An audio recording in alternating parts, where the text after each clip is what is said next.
আমি খবর জানি না, কিচ্ছু বলতে পারি না।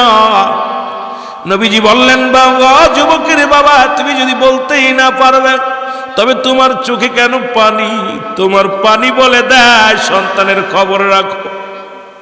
তোমার চোখের পানিতে বলে দেয় তুমি সন্তানের খবর জানো। বলে, হুজুর আমি কিচ্ছু বলতে পারি না, আমি কিচ্ছু জানি না। হাউমাউ করে কান্না শুরু করে দিল। যুবকের বাবা কান্না কাটি শুরু করে দিল। আমার নবীজি নিচের দিকে তাকা দেখে ঘরের মধ্যে নতুন মাটি খুঁড়া। নবীজি বললেন, যুবকের বাবা রে, এই ঘরের মধ্যে নতুন মাটি খোঁড়া, মনে হয় একটা কবরের মতোই দেখা যায়। সত্যি করে বলেন, এই জায়গায় নতুন মাটি খোঁড়া কেন? আর এখানে কেন কবরের মতো একটা চিহ্নাক্ত দেখা যায়? যুবকের বাবা বলে, ইয়া রাসূলুল্লাহ, ইয়া হাবিবাল্লাহ, আমি আপনার কাছে আর লুকাবো না। আমার কলিজার টুকরা সন্তান আমি নিজ হাতে কাফন করেছি, দাফন পড়াইছি, আমার নিজ হাতে কবরের মধ্যে রেখে দিছি। ইয়া রাসূলুল্লাহ, ইয়া হাবিবাল্লাহ, এই যে জায়গা নতুন মাটি খোঁড়া দেখলেন, এই মাটির মধ্যে আমার কলিজার টুকরা সন্তানের শুয়ায় রাখছি। জোরে জোরে চিল্লায় বলা যাবে না আল্লাহু আকবার। আল্লাহর নবী ডাক দিয়ে বলে, ভাই তুমি এটা করছো কেন? উনি মারা গেছে কেন আমার জানাইলা না? কেন আমার সাহাবীর জানাজায় শরীক হতে তুমি আমাকে দিলা না? আর এই ঘরের মধ্যে কেন দাফন দিলে আমাকে বলো।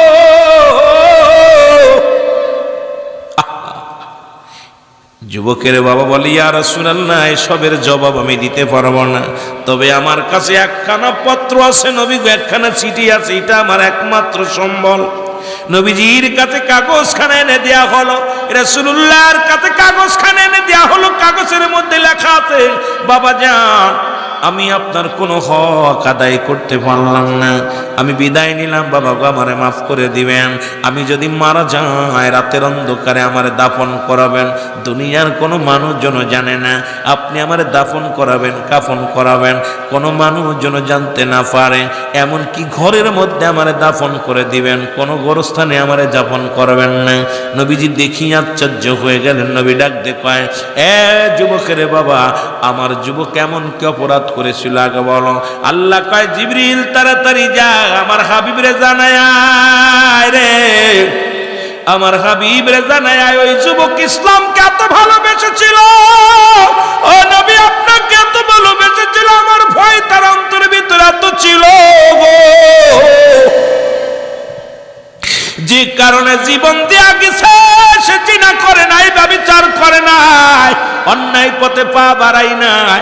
আমার যুবক বাবারা শুনে নাও, জিনার পরিমাণ শুনে নাও, জিনার গুনার শাস্তির বিধান শুনে নাও। যদি কোনো যুবক পৃথিবীর মধ্যে জিনা করে, বিবাহিত নারী, বিবাহিত পুরুষ, অবিবাহিত নারী, অবিবাহিত পুরুষ, যদি পৃথিবীর মধ্যে অবিবাহিত নারী, অবিবাহিত পুরুষ যদি জিনা করে, এর শাস্তির বিধান হলো 100 ডোরা তার গায়ের মধ্যে মারতে হবে। কয়েক ডোরা মারলে যেন মারা যায়।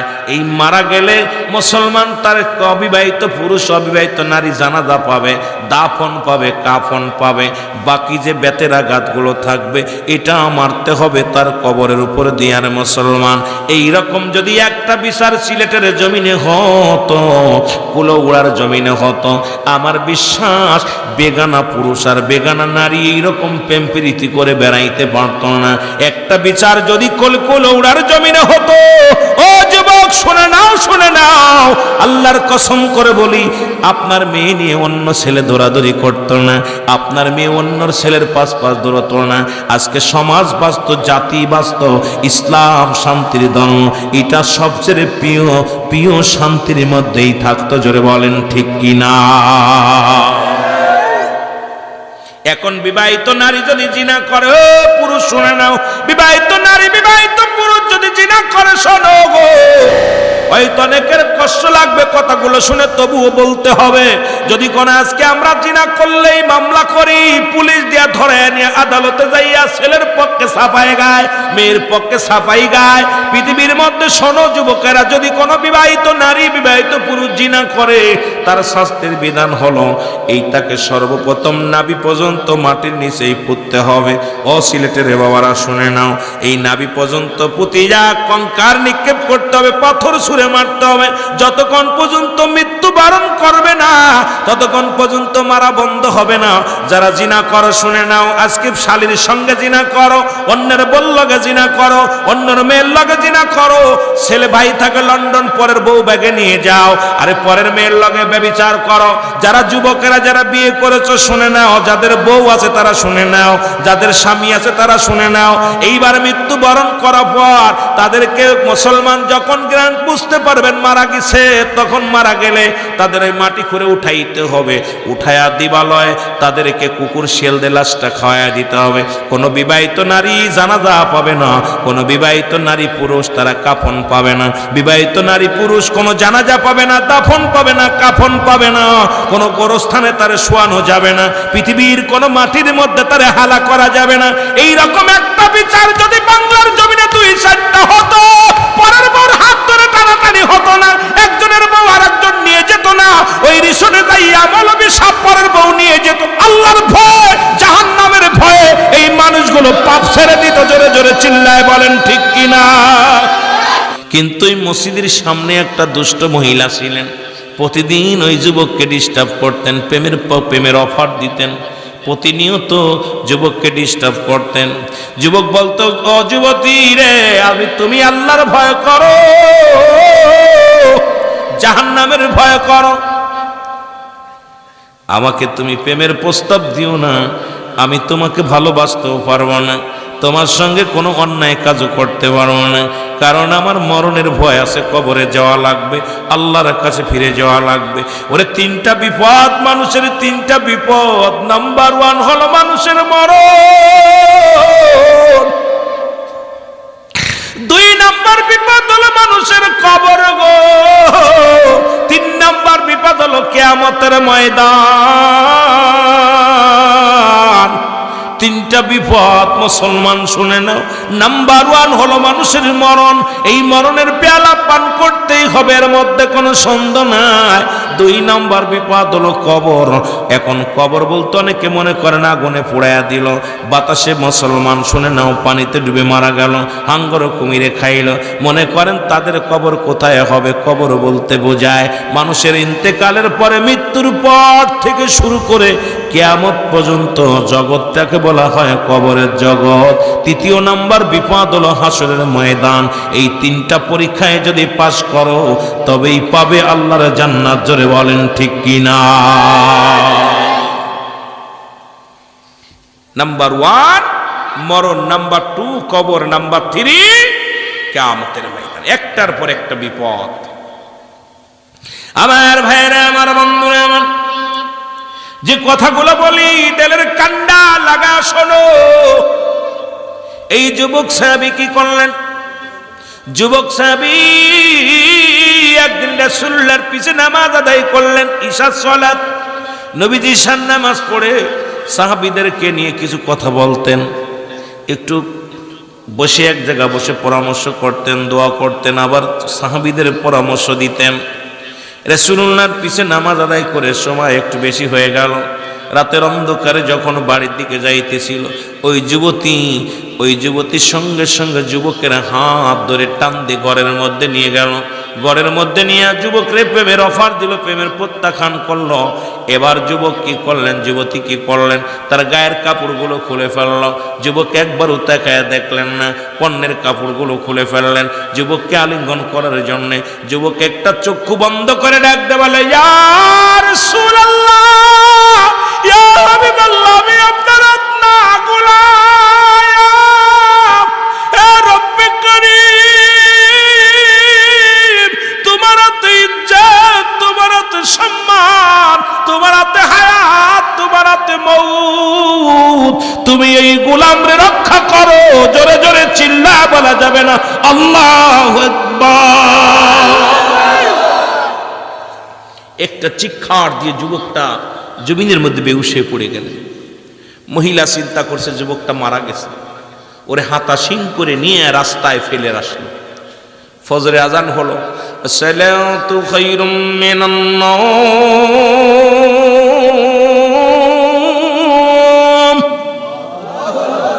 সাহাবীদের ঘুম ভেঙে গেছে। সাহাবীরা যতই ক্লান্ত থাক, যখন ফজরে আজান পড়তো সব জামাতে পাগলের মতো ছুটে আজানে যেত, নামাজ যেত। সুবহানাল্লাহ বলেন না? আর আমরা আজান পড়লে ঘুমাই। যেরকম ঠিক কিনা? নবী সাহাবীরা কি করতেন? আজান পড়ার সঙ্গে সঙ্গে যে যে হালাতে থাকতো ওই হালাতেই দ্রুত ওযু করে হায় হায়। আমার ভাইরা, আমার বন্ধুরা, আমার সাহাবীরা নামাজ শেষ করে আসার পথে দেখে যুবক দেহখানা রাস্তার উপরে পড়ে আছে, রাস্তার কর্নারে পড়ে আছে। ওকে নিয়ে চলে গেলেন কোথায়? বাড়িতে আনলেন। বাড়িতে নিয়ে চিকিৎসা করলেন, কবিরাজ দেখানো হলো, সুস্থ হলে না। হঠাৎ করে হুঁশ ফিরে ফেলেন। হুঁশ ফিরে পাওয়ার পর বাবাকে ডাক দে, বলে বাবা একটা কাগজ দাও। বাবা একটা কাগজ দিলেন, কয়েকটা কলম দাও। কলম আনা হলো। কলমটা নিয়ে কাগজের মধ্যে লিখে দিলেন, আমার আব্বা জান, একটা মানুষের 14টা হক মৃত্যুর উপরে 7 মাফ করে দিবেন। আর আমি যদি মারা যাই, আমার এই লাশটা পৃথিবীর কোনো মানুষকে দেখাবেন না। আমি যদি মারা যাই, আমার ঘরের মধ্যে দাফন করবেন। আমি যদি মারা যাই, আমার জানাজার কোনো মানুষ ডাকবেন না, আপনি নিজেই দাফন কাফন করাবেন। বাবা গো, ইতি এই বলিয়া ইতি আপনার কলিজার টুকরা সন্তান বলে চলে অনেক মারা গেলেন। মারা যাওয়ার পর বাবার কাঁদায় সন্তানের লাশ। বাবা কি করলেন? গোসল করাইলেন, কাফন পরালেন, দাফন করালেন, নিজেই ঘরের মধ্যে দাফন করাই রাখলেন। ঘরের মধ্যে মাটি দিলেন। সন্তান কো যুবক বাবারা শোনা নাও। এবার ঘরের মধ্যে যখন দাফন কাফন করা হলো, রাহমাতুল লিল আলামিন কয়েকটা দিন চলে গেল। নবীজি বলেন, ও আমার সাহাবীরা, আমার যুবক সাহাবী কই? যদি আপনারা সালাত আদায় করেন ইমাম সাহেবের পিছে, ইমাম সাহেব দেখবেন একদিন যদি না আসেন, ইমাম সাহেব দেখবে অমুক মুসল্লি কোথায়। ইমাম সাহেব জিগায়, ভাই যান অমুক মুসল্লির তো দেখি না। কারণ মুসল্লিদের সঙ্গে একটা আন্ডারস্ট্যান্ডিং হয়ে যায়, ভালোবাসা হয়ে যায়। রাহমাতুল লিল আলামিন সালাম ফিরে বলে, আমার যুবক সাহাবীর দেখি না। সুবহানাল্লাহ বলেন না? যুবক সাহাবীর দেখি না। সাহাবীরা বলে, হুজুর নিশ্চিত কোন দুনিয়ার কাজে পড়েছে, দুনিয়ার কোন ঝামেলার মধ্যে পড়ে গেছে। রাসূল বললেন, আমি নিজেই যাব, খবর আনতে যাব। চলে গেলেন উনি খবর আনতে। সালাম দিলেন বাড়িতে, যা আসসালামু আলাইকুম আলাল বাইত। উত্তর আসো আলাইকুম আসসালাম। নবীজি ভিতরে ঢুকলেন, ভিতরে ঢুকে বসলেন। নবীজি বলেন, যুবকের বাবা গো, আমার যুবক সাহাবী কোথায়? আমার ওই সেই যুবক আপনার ছেলে কোথায়? বলে, হুজুর আমি বলতে পারি না, কারণ সন্তানের লাশ যারা বহন করেছে সেই বাবা জানে সন্তানের লাশ কত ভারী। সন্তানের হারানো বেদনা বাবার চক্ষু দিয়ে অশ্রু চলে আসছে গো। আল্লাহর নবী ডাকতে বলে, সাহাবীর বাবা শোনো, আমার যুবক কোথায় গো বলো। বাবা কান্দে চোখের পানি মুছে বলে, হুজুর আমি কিচ্ছু বলতে পারি না গো, আমি খবর জানি না, কিচ্ছু বলতে পারি না। নবীজি বললেন, বাবা যুবকের বাবা, তুমি যদি বলতেই না পারবে তবে তোমার চোখে কেন পানি? তোমার পানি বলে দেয় সন্তানের খবর রাখো। তোমার চোখের পানিতে বলে দেয় তুমি সন্তানের খবর জানো। বলে, হুজুর আমি কিচ্ছু বলতে পারি না, আমি কিচ্ছু জানি না। হাউমাউ করে কান্না শুরু করে দিল। যুবকের বাবা কান্না কাটি শুরু করে দিল। আমার নবীজি নিচের দিকে তাকা দেখে ঘরের মধ্যে নতুন মাটি খুঁড়া। নবীজি বললেন, যুবকের বাবা রে, এই ঘরের মধ্যে নতুন মাটি খোঁড়া, মনে হয় একটা কবরের মতোই দেখা যায়। সত্যি করে বলেন, এই জায়গায় নতুন মাটি খোঁড়া কেন? আর এখানে কেন কবরের মতো একটা চিহ্নাক্ত দেখা যায়?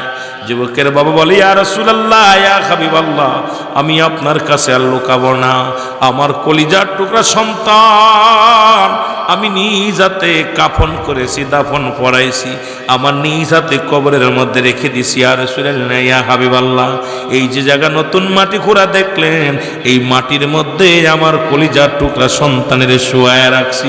জোরে জোরে চিল্লায় বলা যাবেন আল্লাহু আকবার। আল্লাহর নবী ডাক দিয়ে বলে, ভাই তুমি এটা করছো কেন? উনি মারা গেছে কেন আমার জানাইলা না?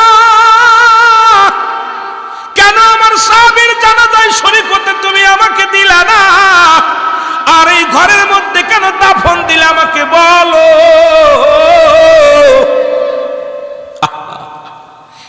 যুবকের বাবা বলে, ইয়া রাসূলুল্লাহ, এসবের জবাব আমি দিতে পারবো না, তবে আমার কাছে একখানা পত্র আছে নবী, একখানা চিঠি আছে, এটা আমার একমাত্র সম্বল। নবীজির কাছে কাগজখানা এনে দেয়া হলো, রাসূলুল্লাহর কাছে কাগজখানা এনে দেয়া হলো। কাগজের মধ্যে লেখা আছে, বাবা যান, আমি আপনার কোনো হক আদায় করতে পারলাম না, আমি বিদায় নিলাম, বাবা গো আমারে মাফ করে দিবেন। আমি যদি মারা যাই রাতের অন্ধকারে আমারে দাফন করাবেন, দুনিয়ার কোনো মানুষজন জানে না, আপনি আমারে দাফন করাবেন, কাফন করাবেন, কোনো মানুষজন জানতে না পারে, এমনকি ঘরের মধ্যে আমারে দাফন করে দিবেন, কোনো গোরস্থানে আমারে যাপন করবেন না। নবীজি দেখি আশ্চর্য হয়ে গেলেন। নবী ডাক দিয়ে কয়, এ যুবকের বাবা, আমার যুবক এমন কি অপরাধ করেছিল আগে বলো। আল্লাহ কয়, জিবরিল তাড়াতাড়ি যা, আমার হাবিব রে জানায় রে, আমার হাবিব রে জানায় ওই যুবক ইসলামকে এত ভালোবেসেছিল, ও নবী আপনাকে এত ভালোবেসেছিল, আমার ভয় তার অন্তরের ভিতরে এত ছিল গো, যে কারণে জীবন দেয়া গেছে সে জিনা করে নাই, ব্যভিচার করে নাই, অন্যায় পথে পা বাড়াই নাই। আমার যুবক বাবারা শুনে নাও, জিনার পরিমাণ শুনে নাও, জিনার গুনার শাস্তির বিধান শুনে নাও। যদি কোনো যুবক পৃথিবীর মধ্যে জিনা করে, বিবাহিত নারী, বিবাহিত পুরুষ, অবিবাহিত নারী, অবিবাহিত পুরুষ, যদি পৃথিবীর মধ্যে অবিবাহিত নারী, অবিবাহিত পুরুষ যদি জিনা করে, এর শাস্তির বিধান হলো 100 ডোরা তার গায়ের মধ্যে মারতে হবে। কয়েক ডোরা মারলে যেন মারা যায়। এই মারা গেলে মুসলমান তার অবিবাহিত পুরুষ, অবিবাহিত নারী জানাজা পাবে, দাফন পাবে, কাফন পাবে, বাকি যে বেতের আঘাতগুলো থাকবে এটা মারতে হবে তার কবরের উপর দিয়ে। আর মুসলমান, এইরকম যদি একটা বিচার সিলেটের জমিনে হতো, কুলৌড়ার জমিনে হতো, আমার বিশ্বাস বেগানা পুরুষ আর বেগানা নারী এইরকম প্রেম প্রীতি করে বেড়াইতে পারত না। একটা বিচার যদি কুলৌড়ার জমিনে হতো, ও যুবক শুনে নাও, শুনে নাও, আল্লাহর কসম করে বলি, আপনার মেয়ে নিয়ে অন্য ছেলে দৌড়াদৌড়ি করতো না, আপনার মেয়ে অন্যর ছেলের পাশ পাশ দৌড়াতো না। আজকে সমাজ বাঁচত, জাতি বাঁচত, ইসলাম শান্তির দল, এটা সবচেয়ে প্রিয় প্রিয় শান্তির মধ্যেই থাকতো। জোরে বলেন ঠিক কিনা? এখন বিবাহিত নারী যদি জিনা করে, ও পুরুষ শুনে নাও, বিবাহিত নারী, বিবাহিত পুরুষ যদি জিনা করে, শোনো গো, হয়তো অনেকের কষ্ট লাগবে কথাগুলো শুনে, তবুও বলতে হবে। যদি কোন আজকে আমরা জিনা করলেই মামলা করি, পুলিশ দিয়া ধরে নিয়ে আদালতে যাইয়া ছেলের পক্ষে সাফাই গায়, মেয়ের পক্ষে সাফাই গায়। পৃথিবীর মধ্যে শোনো যুবকেরা, যদি কোনো বিবাহিত নারী, বিবাহিত পুরুষ জিনা করে, তার শাস্তির বিধান হলো এইটাকে সর্বপ্রথম নাভি পর্যন্ত মাটির নিচেই পুঁততে হবে। ও সিলেটের বাবারা শুনে নাও, এই নাভি পর্যন্ত পুঁতে যা কঙ্কার নিক্ষেপ করতে হবে, পাথর ছুঁড়ে মারতে হবে। যতক্ষণ পর্যন্ত মৃত্যু বরণ করবে না, ততক্ষণ পর্যন্ত মারা বন্ধ হবে না। যারা জিনা করো শুনে নাও, আজকে শালীর সঙ্গে জিনা করো, অন্যের বল লগে জিনা করো, অন্যের মেয়ের লগে জিনা করো, ছেলে ভাই থাকে লন্ডন, পরের বউ ব্যাগে নিয়ে যাও, আরে পরের মেয়ের লগে ব্যভিচার করো। যারা যুবকেরা যারা বিয়ে করেছো শুনে নাও, যাদের বউ আছে তারা শুনে নাও, যাদের স্বামী আছে তারা শুনে নাও। এইবার মৃত্যু বরণ করার পর তাদেরকে মুসলমান যখন জ্ঞান বুঝতে পারবেন মারা গেছে, তখন মারা গেলে তাদের ওই মাটি করে উঠাইতে হবে, উঠায়া দিবালয় তাদেরকে কুকুর শিয়াল দিয়ে লাশটা খাওয়াইয়া দিতে হবে। কোনো বিবাহিত নারী জানাজা পাবে না, কোনো বিবাহিত নারী পুরুষ তারা কাফন পাবে না, বিবাহিত নারী পুরুষ কোনো জানাজা পাবে না, দাফন পাবে না, কাফন পাবে না, কোনো গোরস্থানে তারে শোয়ানো যাবে না, পৃথিবীর কোনো মাটির মধ্যে তারে হালা করা যাবে না। এই রকম একটা বিচার যদি বাংলার জমিনে 2-4টা হতো, পরের পর হাত ধরে টানাটানি হতো, শুনে যাইয়া মৌলবী সাপ্পারের বউ নিয়ে যেত আল্লাহর ভয় জাহান্নামের ভয়ে এই মানুষগুলো পাপ ছেড়ে দিত। জোরে জোরে চিল্লায় বলেন ঠিক কিনা?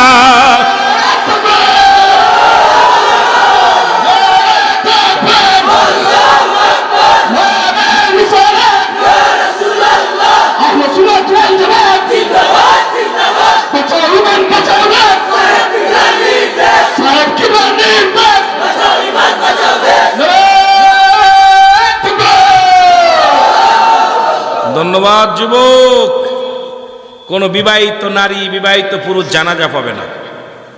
ভালো করে শোনেন, ভালো করে শোনেন, কোন বিবাহিত নারী বিবাহিত পুরুষ জিনা করলে সে কাফন পাবে না, দাফন পাবে না, জানাজা পাবে না, তাকে কুকুর শেল দিয়ে খাওয়াই দিতে হবে। কিন্তু আমার দেশে জিনা করে উকিল ধরে যায়, এই সন্তানের কারণে, এই ভাইয়ের কারণে জাহান্নামে যাবে। কত আমার বাবা, ইসলামের বিধান মানতে হবে। কোন জিলা মানল আর না মানল আমার দেখার বিষয় না। 360 জন আউলিয়ার দেশ, শাহজালালের দেশ, ফুলতলি মাসলাদের দেশ, শাহপরানের দেশ, এই সিলেটের জমিনে সত্য ইসলাম প্রচার করতে হবে। জোরে বলেন ঠিক কিনা? এখান থেকে শিক্ষা নিবে। আমার বাজানরা, হয়তো কোনো বক্তা এরকম কড়া কথা বলবে না, আমি তেল মেরে ওয়াজ করা শিখি নাই, আর ওই মানুষকে দাওয়াতের আশায় আসি নাই। কথা বোঝেন নাই? কে কষ্ট পাইলেন আর না পাইলেন কিচ্ছু যায় আসে না। আপনি জিনা ব্যভিচার করবেন আর আপনার আমি তেল মারবো, আমার দেশের যেটা হারাম হারামি সেটা আমার জন্য হোক। আপনারা আমাদের দেশের মৌলবী, আমার দেশের অসংখ্য পীর সাহেব এখন মহিলাদের খেদমত নেয়। জোরে বলেন ঠিক কিনা? এই বন্ড প্রতারকের জন্য শাহপুরানের মাঝের আঘাত আসে। শাহপুরানরা এসেছিল যেখানে কালেমা ছিল না, মসজিদ ছিল না, যখন মাদ্রাসা ছিল না তখন তারা এসেছিল এই সিলেটের জমিনে। তখন মাদ্রাসা ছিল না, মসজিদ ছিল না, আজান ছিল না, তাদের কারণে আমরা পেয়েছি। আজকে তাদেরই মাদ্রাসায় লেখাপড়া করে তাদের মাজারে দিলাম আরো। কারণ কি? জোরে বলেন ঠিক কিনা?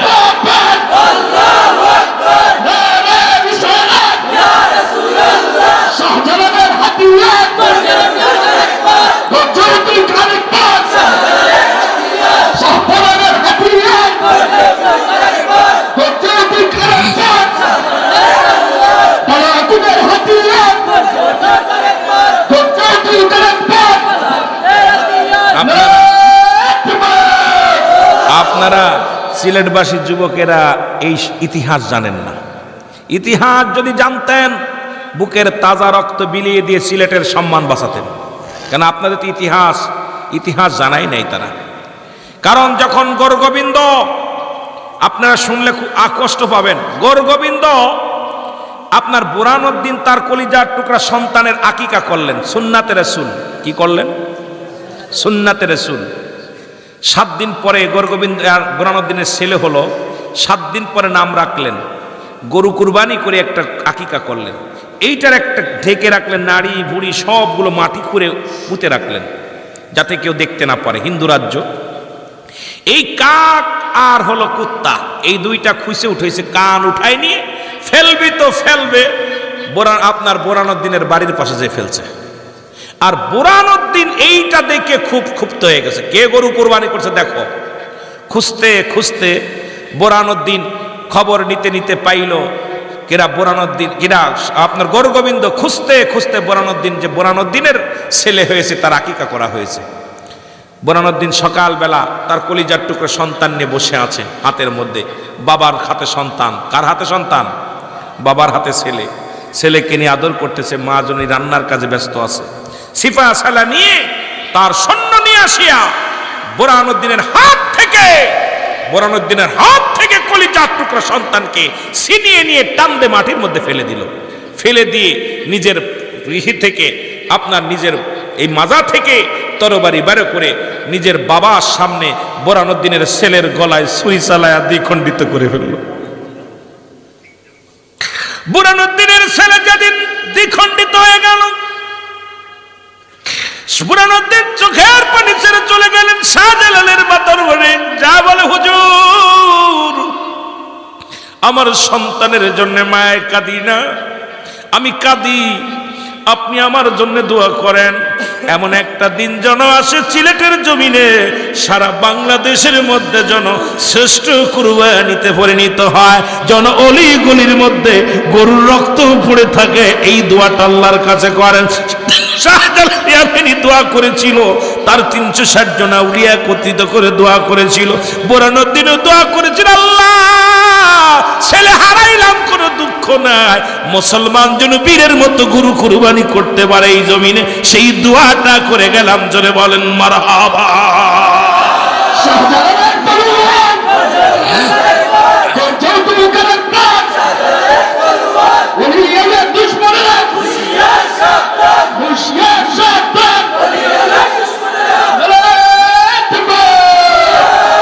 ওরা কথা বলে আমি একটু যাই পিছে। যুবকেরা,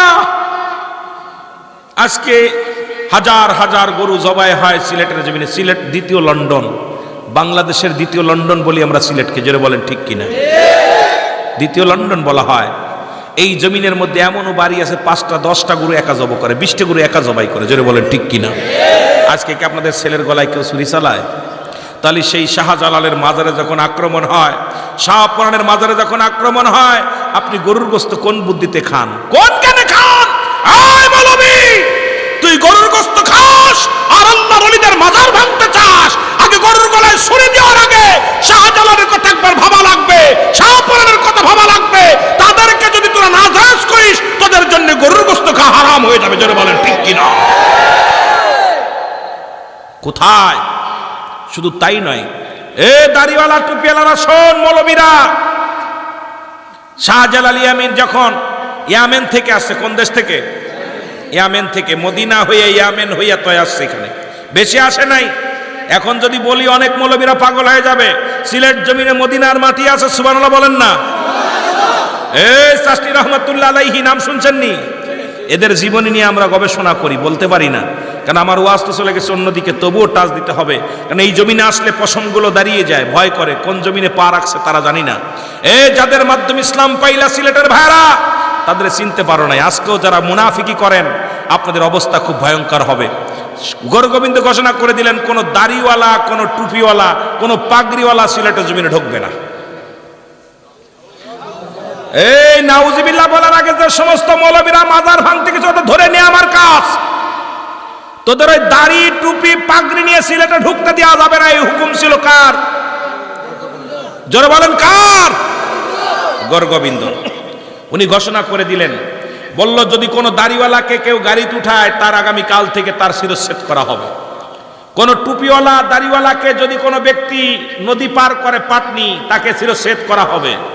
নৌপথ বন্ধ, বিমান পথ বন্ধ, সব রোড ঘাট সব বন্ধ, সড়ক পথ বন্ধ, সব বন্ধ করে দিলেন। আমার বাবারা একটু খেয়াল করেন, ইতিহাসটা জানেন, আপনার একটু ইতিহাস জানাবেন। এই ছেলেদেরকে ইতিহাস জানাবেন, এরা তো জানে না, এদের চোখ বন্ধ করে রাখছে। কেন? এদেরকে বুঝতে দেবে না, ইতিহাসগুলো বইতে আনতে হবে। আমরা পড়েছি, তাদের গবেষণা করেন। আপনি শাহজালাল নিয়ে গবেষণা করেন, পাবেন সব। শাহপুরান নিয়ে গবেষণা করেন, ফুলতলি মাসলাত নিয়ে গবেষণা করেন। এশিয়া মহাদেশের এই কেরাত প্রশিক্ষণ, যেটা এশিয়ার বিখ্যাত, যেখানে হলো ফুলতলি মাসলাত। জোরে বলেন মারহাবা। গবেষণা করো মিয়া, গবেষণা না করে দূরে এসে ফালাফালি করো। আয়া মানুষকে তেল মেরে ওয়াজ করতে করতে অভ্যাস হয়ে গেছে খারাপ। খালি তেল মারবা আর খালি মিলাদ কিয়াম মারামারি, নূর না মাটি, এই নিয়ে মারামারি শুরু করছো। আসল ইতিহাসটা মানুষকে জানাও।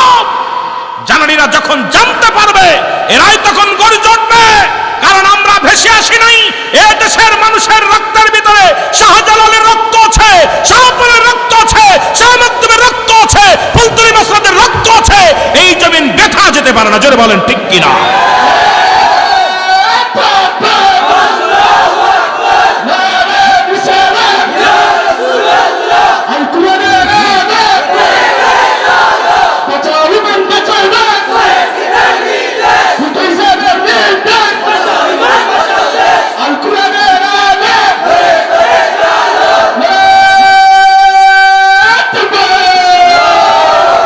আমার বাবারা আসলেন কোথায়? আপনার শাহজালাল ইয়ামানি 360 জন আউলিয়া নিয়ে সুরমা নদীর কিনারে আসলেন। ইতিহাস শোনেন। কিনারায় এসে যখন বসলেন, একটা দিন একটা রাত পার হয়ে গেল। সফর সঙ্গীরা সবাই ক্ষুধার্ত অবস্থায় আছে। ওপারে যাবে, এই পারে যখন আসলেন বিশাল জঙ্গল ছিলেন, কাশের জঙ্গল। এই জঙ্গলের মধ্যে বাঘ ভাল্লুক, সিলেটের জমিনে অসংখ্য বাঘ ছিল তখন। আলেমরা শোন, চিড়িয়াখানায় যাও বাঘ দেখতে। একসময় সিলেটের জমিনে বাঘ ছিল, ভাল্লুক ছিল, হাতি ছিল, ঘোড়া ছিল, বন জঙ্গলে ভরা ছিল সিলেট জমিন। ঠিক কিনা? ঠিক কিনা? শাহজালালকে দেখে বনের বাঘেরা সালাম দিছে, সুবহানাল্লাহ বলেন না? শাহজালালের কাফেলাকে যখন আসতেছিল তখন নদীর ঘাটে শাহজালালকে দেখে বনের বাঘেরা সিরিয়ালে দাঁড়ায় দাঁড়ায় শাহজালালকে দাঁড়ায় দাঁড়ায় দেখছে, সুবহানাল্লাহ বলেন না? পশু পাখিগুলো দেখছে। শাহজালাল বলছে, এই জমিন ছেড়ে দাও তোমরা, এই জমিনে আবাদ করবে মানুষে, ইনসান বাস করবে, তোমরা না। তোমাদের বিদায়। আস্তে আস্তে করে সমস্ত বাঘগুলো বিদায় নিছে, সুবহানাল্লাহ বলেন না? আরো জোরে বলেন। ইতিহাস জানতে হবে। ইতিহাস না জানলে আমাদের ছোট ছেলেদের এখন ওই ইতিহাস জানাতে হবে। আমরা এখন বেশি কি পড়ছি, হাট্টিমা টিম টিম, তারা মাঠে পারে ডিম, তাদের খাড়া দুটো শিং, এই যত বদমাইশি শিখাইতেছি, কথা বুঝেননি? আর বানর থেকে মানুষ হয়েছে কেমনে, মানুষ থেকে বানর হয়েছে কেমনে, এই সমস্ত ভণ্ডামি বাদ দিয়ে আমাদের আউলিয়া একরামের শান আমাদের পাঠ্য বইয়ে আনতে হবে, এদেরকে জানাইতে হবে। যারা বলেন ঠিক কিনা? এই দাবি কে করবে ভাই, কে করবে? আমরা জাগের ধরছে, জাগের তো বুথ খেতাবো, তাদের ধরছে বুতি, এখন খেদাবো কারে দিয়ে? জোরে কোন ঠিক কিনা? বুতি ধরছে তাদের। এইবার 360 জন আউলিয়া নিয়ে বসে আছেন। শাহজালাল বলতেছে, আমার সফর সঙ্গীরা ভয়ের কোনো কারণ নাই, রব্বে কারিম একটা ফয়সালা দিবে। শাহজালাল, আল্লাহ পাক এলহাম নবীদের কাছে আসে, ওহি ওলিদের কাছে আসে এলহাম। আল্লাহ বলে সূরা ইউনূসের মধ্যে 11 নম্বর পারা 62 নম্বর আয়াত, আলেমরা খোল। আল্লাহ বলে, আলা সাবধান, ইন্না নিশ্চয়, আলা ইন্না উদাল্লাহি, আল্লাহর তরফ থেকে যারা ওলি হয়, লা নাই খাউফুন শব্দের অর্থ ভয়, ওয়ালা যদি অবস্থান করে হুম ওদের উপরে হাজানুন, তাদের চিন্তা ভাবনা কিচ্ছু নাই। ঘোষণা কার? কার কার? কোরআনের নাম কি? সূরা ইউনূস। সূরাটার নাম কি? সূরা ইউনূস 11 নম্বর পারা, কত নম্বর? 62 নম্বর আয়াত। একটু ভালো করে খুলবেন। নামাজের আগে আলা নাই, হজের আগে আলা নাই, জাকাতের আগে আলা নাই, কুরবানির আগে আলা নাই, কিন্তু আল্লাহর মাহবুব বান্দা শাহজালালের বিষয় কোথি যায়, ফুলতুলি মসলাদের বিষয় কোথি যায়, আপনার শাহপুরানের বিষয় বলতে যায়, আউলিয়া একরামের বিষয় বলতে যায়, এখন বলতেছে আলা। এখন আমার দেশের মৌলবীরা কয়, কোরআন তাফসির করলাম, কোথাও তো পীর টির পাইলাম না। আরে বুকার দল, পীর কি কোরআনে পাবি? পীর হলো ফার্সি ভাষা। কি ভাষা? জোরে বলেন কি ভাষা? আরো জোরে বলেন কি ভাষা? লাইন কিন্তু অন্যদিক চলে গেছে, ওয়াজ কিন্তু থুয়ে আছে যুবকের, মনে আছে? আপনাদের লস হইব, তাড়াতাড়ি কথা বলবেন যাতে করে তাড়াতাড়ি করতে পারি। কারণ আমি তো ওই দেরি করি না, আমার ওয়াজ কারণ 10 মিনিট ওয়াজ করবে 1 ঘন্টা, কারণ সময় বেশি দেওয়া যাবে না। সময় কম কাজ বেশি, জোরে বলেন ঠিক কি না? সময় কম কাজ বেশি আমার বাবারা। এইবার রাসূল কি বলতেছেন? আপনার ইংলিশে বলে গার্জিয়ান, বাংলায় বলে অভিভাবক, ঠিক কিনা? আর আরবিতে বলে মুর্শিদ, পথ প্রদর্শক। এখন কয় কোরআন তো খুঁজলাম, কোথাও পাবি না। আরে পাবি কেমনে? আরবি কোরআন আসছে আরবিতে, পীর হলো ফার্সি ভাষা, এটা পাবি কেমনে? জোরে বলেন ঠিক কিনা আমার বাবারা। এইবার যেটা বলতেছিলাম, নামাজের আগে আলা নাই, হজের আগে আলা নাই, জাকাতের আগে আলা নাই। এবার মেরকাত সরে মেরকাতে শাহপরান মরে নাই। তোমরা মাজার ভাঙতে চাইছো, মাজার ভাঙবা, ওলি ভাঙতে পারবা না, কারণ নবীজির দলিল শুনেন। ওই মেরকাত সরে মেরকাতের 10ম খণ্ড 722 নম্বর পৃষ্ঠা। মেরকাত লেখেন, মেরকাত সরে মেরকাতের 10ম খণ্ড 722 নম্বর পৃষ্ঠা। তাফসিরুল বায়ান 5ম খণ্ড 524 নম্বর পৃষ্ঠা। রাসূল বলে, আলা সাবধান, ইন্না নিশ্চয়, আলা ইন্না উদাল্লাহি, আল্লাহর তরফ থেকে যারা ওলি হয়, লা ইয়ামুত, তাদের মৃত্যু নাই। সুতরাং শাহপরান জিন্দা, শাহজালাল জিন্দা, মুসলমান ফুলতুলি মাসলা জিন্দা, ফুলতুলি আল্লাহর ওলি উনিও জিন্দা। যত 360 জন আউলিয়া সিলেটের জমিনে আসছে, আরো অসংখ্য ওলি আছে, সবাই জিন্দা। জোরে বলেন ঠিক কিনা? দলিল কার? নবীজির। দলিল কার? জোরে বলেন নবীর দলিল কার? মানবেন? হাদিস না মানলে, নবীর কথা না মানলে আপনি কি ঈমান থাকবে? জোরে ঈমান থাকবে? কোরআন না মানলে ও ঈমান থাকবে? এখন আমার বাবার কথা না, আমিরুল আমিন সিদ্দিকের কথা না, কোরআন হাদিস যা বলে এটা শুনতে হবে। শাহজালাল 2 রাকাত নামাজ পড়লেন। নামাজটা আদায় করে আল্লাহ বললেন, ও বন্ধু, তোমাকে পাঠিয়েছি আমেন থেকে ইসলামের দাওয়াত দিতে সিলেটের জমিনে, কারণ গোরগোবিন্দর অত্যাচারে অসংখ্য মানুষ অদিষ্ট হয়ে গেছে, কষ্টের মধ্যে আছে। যাদের কুরবানি করা নিষেধ, এটা করা কষ্ট, সব আমার আল্লাহ পাক পাঠাইছে আমার শাহজালাল রে। কার কে পাঠাইছে? জোরে বলেন কে পাঠাইছে? আল্লাহ তাআলা পাঠাইছে। তুমি যাই নামাজটা বিছাইয়ে দাও। এ আলেমরা শোন, যেখানে লঞ্চ ডুবে যায়, এরে যেখানে বড় বড় জাহাজ ডুবে যায়, যেখানে ফেরি ডুবে যায়, সেখানে শাহজালাল ইয়ামেনির জায়নামাজ মুবারকে একজন নয় দুজন নয় এই সুরমা নদীর মধ্যে ছেড়ে দিছে। আল্লাহ, আমিও তোমার, নদীও তোমার, পানিও তোমার, দিনও তোমার, তোমার নামে তরি ছেড়ে দিলাম। ছেড়ে দিছে, যায় নামাজের মধ্যে একটু পানি ওঠে নাই। একজন নয় দুজন নয় 360 জন আউলিয়া এক এক করে পার হয়ে চলে আসছে। সুবহানাল্লাহ বলেন না? কয়জন পার হয়েছে? যে সমস্ত মৌলবীরা শাহপুরানের মাজারে বোমা মারছস, যে সমস্ত মৌলবীরা ওলি আল্লাহদের মাজার ভাঙছস, একটা মৌলবী তালডুঙ্গা নিয়ে পার হতে তোদের সাহস কেমনে পারিস? ওই সাগরের মধ্যে লঞ্চ ডুবতে তোরা দোয়া ইউনুস পড়তে পড়তে তোদের মুখে স্যাপ পড়তে পড়তে মুখ ব্যথা হয়ে যায়। আর আল্লাহর ওলিরা যাই নামাজে সুরমা নদী পার হয়, তাদের বিরোধিতা করিস, তোদের কলিজায় ভয় লাগে না? কথা কয় না কেন?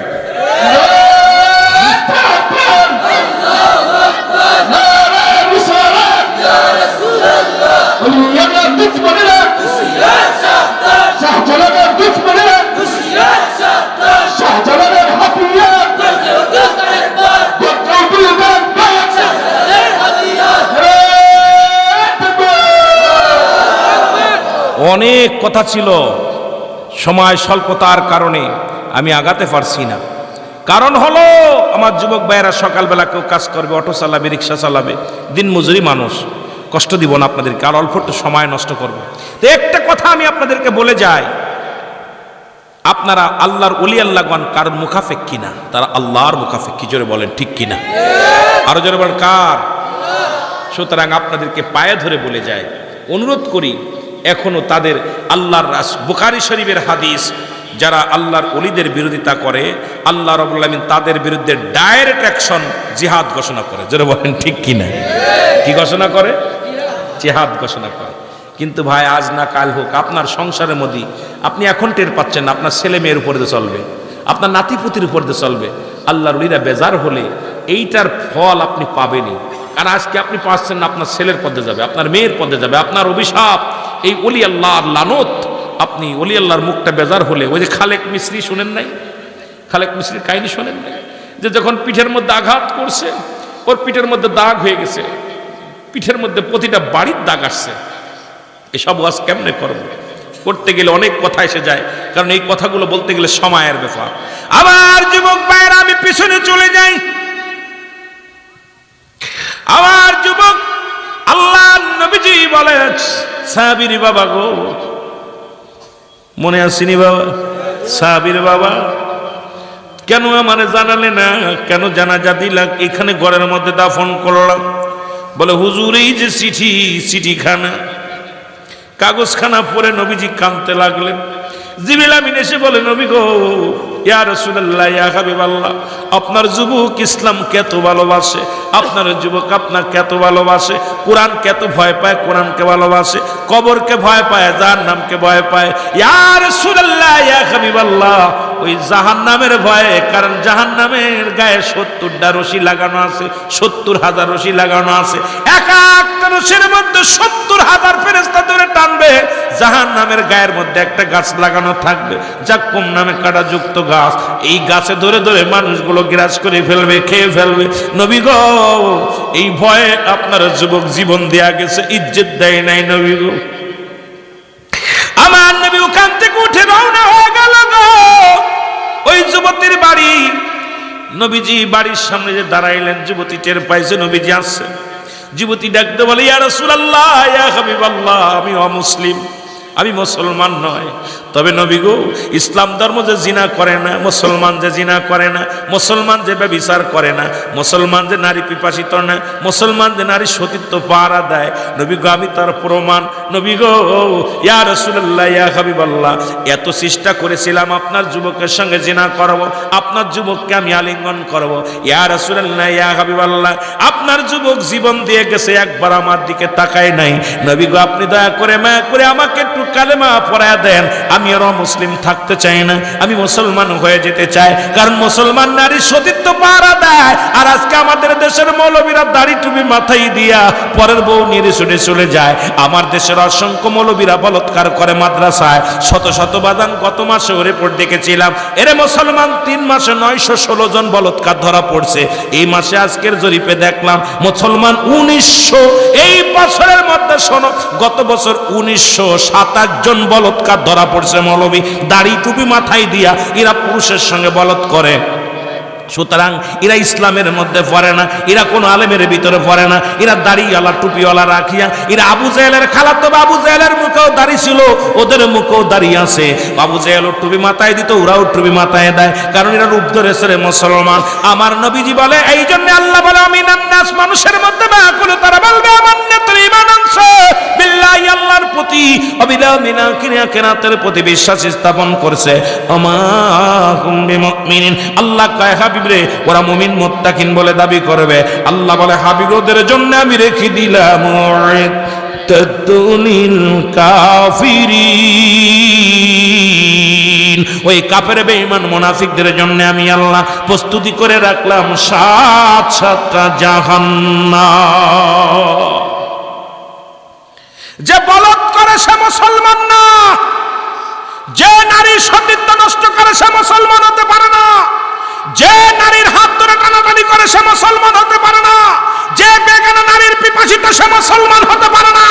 মুসলমান এই মৌলবী শোন, একটা আয়াতের তাফসীর করতে বলবেন, সেটা হলো ইয়া আইয়ুহাল্লাযীনা আমানু, হে ঈমানদারেরা, বিশ্বাসীরা, আদখুলু ফিস সিলমি কাফা। এই একটা আয়াতের তাফসীর করতে বলবেন মৌলবীদের। এই সিলেটের ভাইরা শোনো, আলেমদের বলবেন এই একটা আয়াতের তাফসীর করো। ইসলাম শব্দের অর্থ, ইসলামের আবিধানিক শাব্দিক অর্থ 80 থেকে 82টা। আমার বাবারা যারা আছেন খেয়াল করবেন, 80 থেকে 82টা। ইসলাম মানে আত্মসমর্পণ, ইসলাম মানে নিজে না খেয়ে অন্যরে খাওয়ানো, ইসলাম মানে একত্ববাদ, ইসলাম মানে শান্তি, ইসলাম মানে নিজে না ঘুম অন্যের ঘুম পাড়ানো, ইসলাম মানে নিজে দুঃখে থেকে অন্যের সুখে রাখা। তাহলে ইসলামের মধ্যে ঢুইকা যদি তুমি নারীবাজি করো, ইসলামের মধ্যে ঢুইকা যদি ঠকবাজি করো, ইসলামের মধ্যে যদি বলৎকার করো, ইসলামের মধ্যে ঢুকে যদি মাজার ভাঙো, ইসলামের মধ্যে ঢুকে যদি শয়তানি কাজ না ছাড়তে পারো, তুমি কেমন মুসলমান? জোরে বলেন ঠিক কিনা, জোরে বলেন ঠিক কিনা। এই একটা আয়াতের তাফসীর করতে বলবেন। মাওলানাদের বলবেন, হুজুর আপনার এত ওয়াজের দরকার নেই, একটা আয়াতের তাফসীর করেন, বেশি দরকার নাই, এই ইসলামের এই আবিধানিক শাব্দিক অর্থটা বলেন। মৌলবী ধরা পড়ে যাবে। আপনি গীবাত করবেন, নিন্দা করবেন, সম্ভব নয়, কারণ এই আয়াতটাই বলে দেয় ইসলাম, হে ঈমানদার বিশ্বাসীরা। যদি বলতে ইয়া আইয়ুহান নাস, নাস বলেন আল্লাহ, নাস বলে না। এই জন্য ওই মানুষের ভিতরে ভেজাল আছে বিলে, একটা আমলিক একটা বিএনপি, মানুষের ভিতরে ভেজাল আছে, এই জন্য আল্লাহ কয় নাস বলেন। আল্লাহ বলছে ঈমানদার, ওর মধ্যে মানুষের মধ্যে একদল আছে আমার দলের লোক, আর আমার দলের লোক যারা, এরা দুনিয়ার মধ্যে ফাহিশা কাজে লিপ্ত হবে না কোনোদিন তারা। জোরে বলেন ঠিক কিনা, আরো জোরে বলেন ঠিক কিনা। এর দুর্নীতির ইনাকরায় বসে জাহির করে জ্ঞান, কলম দিয়া কামাই টাকা, কলম দিয়া কামাই টাকা, আবার ধরে সাধুর ভানোরা, শিক্ষিত শয়তানোরা, শিক্ষিত শয়তানোরা। একটু জোরে জোরে বলা যাবে না, ওরা শিক্ষিত শয়তানোরা। ওরা হলো জাতির নাকি মহামারী মাহাতান, ফাইলে কলম ঠাকাইয়া চালায় ওরা নির্যাতন। ঠিক কিনা, ঠিক কিনা। ওরা হলো জাতির নাকি মহামারী মাহাতান, ফাইলে কলম ঠাকাইয়া চালায় ওরা নির্যাতন। ঘুষের টাকায় ওদের ভুড়ি, ঘুষের টাকায় ওদের ভুড়ি, করে যে টান টান। ওরা শিক্ষিত শয়তান, ওরা শিক্ষিত শয়তান। ওরা আরো জোরে বলেন ওরা শিক্ষিত শয়তান ওরা। আবার স্কুল কলেজের দিকটা ভাই দেখো না চোখ মেলিয়া, মেয়েরা সব পয়সাড়িয়া আচ্ছা শুধু প্রেম লইয়া, ঠিক না? আবার স্কুল কলেজের দিকটা ভাই দেখো না চোখ মেলিয়া, ছেলেরা সব পয়সাড়িয়া আচ্ছা শুধু প্রেম লইয়া। অস্ত্র যে তার সঙ্গের সাথী, অস্ত্র যে তার সঙ্গের সাথী, হইতেছে মস্তান ওরা শিক্ষিত শয়তান, ওরা শিক্ষিত শয়তান ওরা। এর দুর্নীতির ওই আকড়ায় বসে জাহির করে জ্ঞান, বলো দুর্নীতির ওই আকড়ায় বসে জাহির। এর কলম দিয়া কামাই টাকা, কলম দিয়া কামাই টাকা, আবার ধরে সাধুর ভান ওরা শিক্ষিত শয়তান, ওরা শিক্ষিত শয়তান ওরা।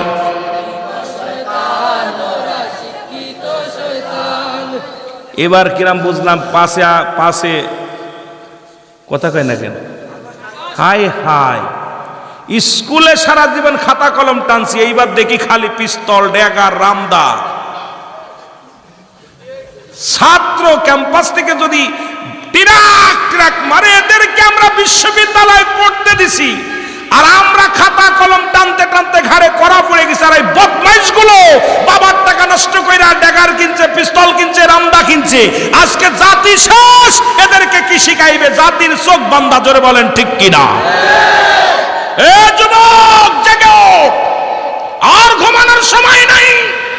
বিশ্ববিদ্যালয় এগুলো চলবে না, প্রতিষ্ঠানে এটা চলবে না।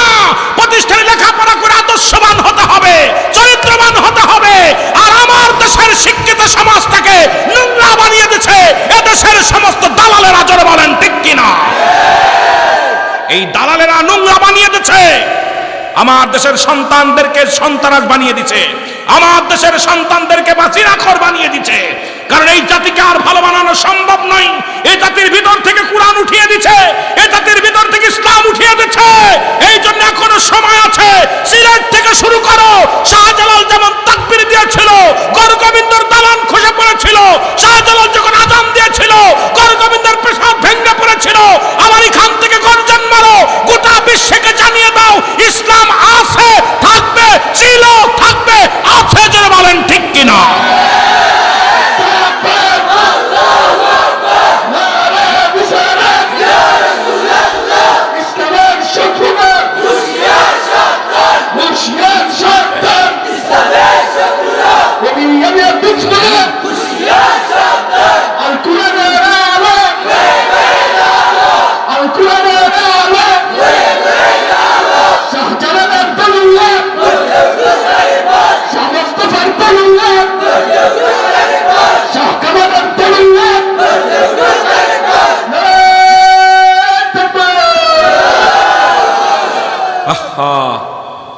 কোথায় আমি বিবেচনা করে দেখছি দীর্ঘদিন, আপনারা যারা শিক্ষিত সমাজ আছেন, আমার জ্ঞান দ্বারা আমি পাইছি আমার দেশে কৃষক দুর্নীতিবাজ না, আমার দেশের ভ্যান চালক রিক্সা চালক দুর্নীতিবাজ না, আমার দেশে রাঘব বোয়াল, আমার দেশে দুর্নীতিবাজ বিদেশ থেকে ডিগ্রি আনা পর যাদেরকে চেয়ারে বসাইছি এরাই হলো ঘুষখোর, যারা বলেন ঠিক কিনা? বিদেশ থেকে পিএইচডি করায় যাদেরকে চেয়ার দিছি তারাই হলো সুদখোর, যারা বলেন ঠিক কিনা? বিদেশ থেকে পিএইচডি ডক্টরি করে এসে যারা অপারেশন করে না টাকার কাছে বিক্রি হয়ে গেছে। এই জন্য আমার বিবেচনায় দেখেছি আমার দেশের কৃষক, আমার দেশের ভ্যান চালক, আমার দেশের রিক্সা চালক, আমার দেশের দিনমজুরি মানুষ দুর্নীতিবাজ না। আমার দেশে 90 আপনার 99% শিক্ষিত সমাজে দুর্নীতি, যারা বলেন ঠিক কিনা? কারণ আমরা সেই সুশিক্ষায় শিক্ষা দিতে পারি নাই, জাতিকে সুশিক্ষায় শিক্ষা দিতে পারি নাই। এই জন্য আমি দাবি করব আপনাদের কাছে যে সিলেট জেলা পবিত্র জেলা, আমরা বলি শাহজালালের পুণ্যভূমি। আপনারা কি মানেন জানি না, তবে আমরা যখন, আমি আগেই বলছি ঢাকা থেকে 250 কিলো দূরে আমার বাড়ি, কারণ আমি একটা প্রতিষ্ঠান চালাই মা আমেনা সিদ্দিকিয়া মডেল মাদ্রাসা, এতিমখানা। আমার অসংখ্য ছেলেরা যাদেরকে এই দায়িত্ব নিয়ে আমি বুকে ধরে তাদেরকে নিয়ে বেঁচে আছি, ওই সন্তানদের মুখের দিকে তাকায়। কিছুদিন আগে আমি ঢাকাতে মাসুম দেওয়ানের একটা বৃদ্ধাশ্রম করতে গেছিলাম, আপনার কি উদ্বোধন করতে গেছিলাম। প্রথম শুরু করবে বিশাল, উনি প্রায় 5 লক্ষ টাকার গরু জবাই করছে, বিশাল ধনী, উত্তরা মাসুম দেওয়ান হাউস বিল্ডিং এর মালিক। ভালো করে মুখস্থ করেন, মিডিয়ায় যাচ্ছে তো, এত কোটি টাকার মালিক, কত টাকার মালিক নিজেও বলতে পারে না। উত্তরা মাসুম দেওয়ান হাউস বিল্ডিং এর মালিক, কথা বুঝেন? তো উনি 10টা বৃদ্ধাশ্রম আছে, 10টা।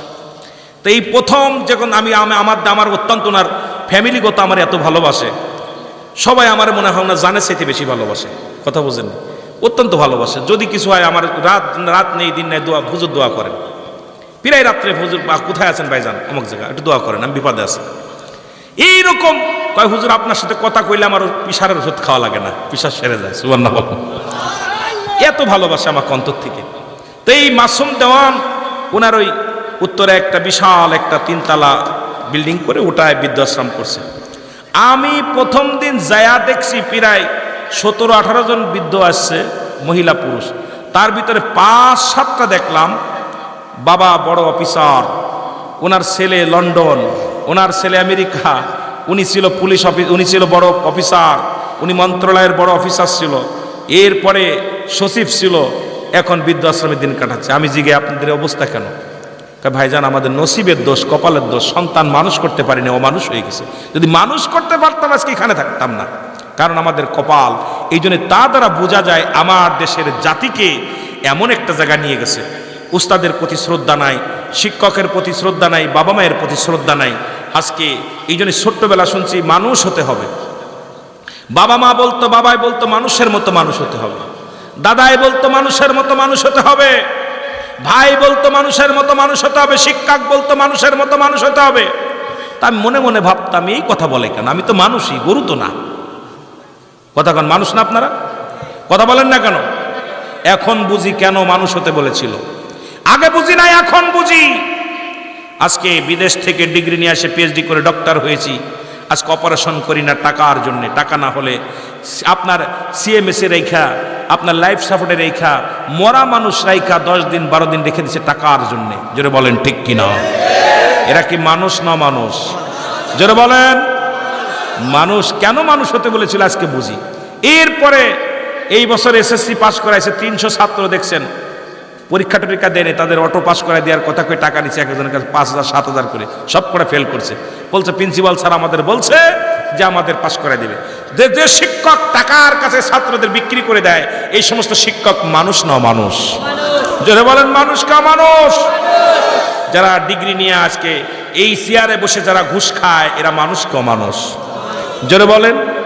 আমার দেশের কিছু অমানুষ পুলিশ আছে, এই জানোয়ার মার্কা কিছু পুলিশ আছে, হয়তো আমার পথে ধরবে, অ্যাটাক করবে, আমার ড্রাইভারের কাছ থেকে 20 টাকা পর্যন্ত ঘুষ খায়।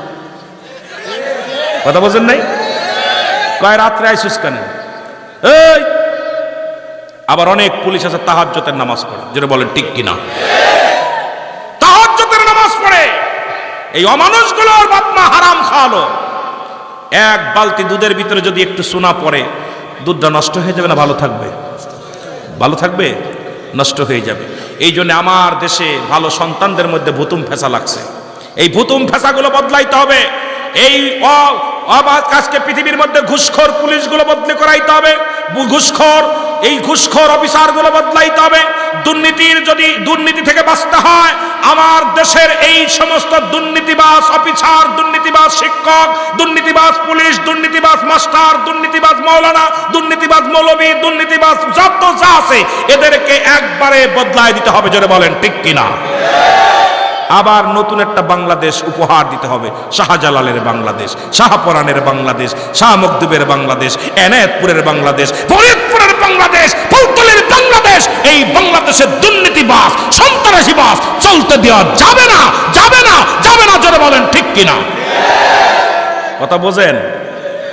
সব ক্ষেত্রে এখনো দুর্নীতি আছে। মুদ্রার এ পিঠ আর ও পিঠ, কথা নেই, ও পিঠ আর ও পিঠ। জোরে বলেন ঠিক কিনা? এ পিঠ আর ও পিঠ। আমি কাউকে গালি দিতেছি না, হয়তো অনেকের গায়ে লাগতেছে কথাগুলো। আমি আগেই বলছি বাবা, আমি আপনাদেরকে বোঝানো যে কথাগুলো একবার খেয়াল করুন। রুহুল আমিন যা বলতেছে একটু খেয়াল করবেন বসে বসে, তখন আপনার জ্ঞান খুলে যাবে যে আপনাদের আগামী প্রজন্মের জন্য আমি বলতেছি। আজকে আগামী প্রজন্ম আমি বাঁচাতে হবে। আমাদের তো শেষ, আমি তো শেষ, আপনার ছেলে, আপনার নাতি, আপনার প্রতি যেভাবে মাদক সেবন শুরু হয়েছে, যেভাবে ঘুষ লেনদেন শুরু হয়েছে, যেভাবে দুর্নীতি শুরু হয়েছে বাজান, আগামী প্রজন্ম আমার ভাইয়েরা কি করবে, আমার ছেলেরা কি করবে, এটা আমাদের মাথায় রাখা লাগবে। আপনি আমি তো শেষ হয়ে গেছি ভাই, এই চিন্তা আমাদের মাথায় আনার দরকার। আল্লাহ আমাদের বুঝ আর তৌফিক দান করুক, সকলে বলুন আমিন। আমরা নবীজিকে একটু সালাম জানাই, নবী সালাম। ইয়া রাসূল সালাম, ইয়া হাবিব সালাম, সালাম